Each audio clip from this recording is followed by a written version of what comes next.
ఇదొక పెద్ద ప్రశ్న. చివరికి దైవ సేవకులు కూడా నన్ను అప్పుడప్పుడు ప్రశ్నిస్తుంటారు, స్వస్థతలు అందరికీ జరుగుతాయా? ఒక స్వస్థత కూడిక జరిగినప్పుడు హాజరైన వారందరూ స్వస్థత పొందుతారా, లేకపోతే కొందరేనా? స్వస్థత పొందిన వారి కంటే పొందని వారే సంఖ్య స్వస్థత సభలో ఎక్కువగా ఉంటుంది కదా. ఇలాంటి తండవాదాలు చేసేటువంటి వారు ఉన్నారు. ఒక విధంగా ఇది వాస్తవమే అండి. అయితే బైబిల్ ఏమని చెప్తుంది? మత్తయి సువార్త 12వ అధ్యాయం 16వ వచనం ప్రకారం ఆయన అందరినీ స్వస్థపరచను అని వ్రాయబడింది. చాలా ఆశ్చర్యంగా ఉంది కదా.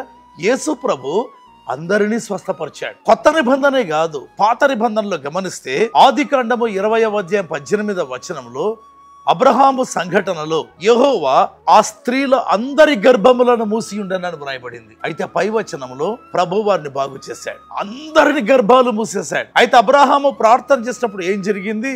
ఆ స్త్రీల గర్భములు తెరవబడి మళ్ళీ ప్రసవించారు, లేదా గర్భదీవెన పొందారు. అంటే అది పాత నిబంధన అయినా కొత్త నిబంధన అయినా స్వస్థత అందరికీ ఉందండి.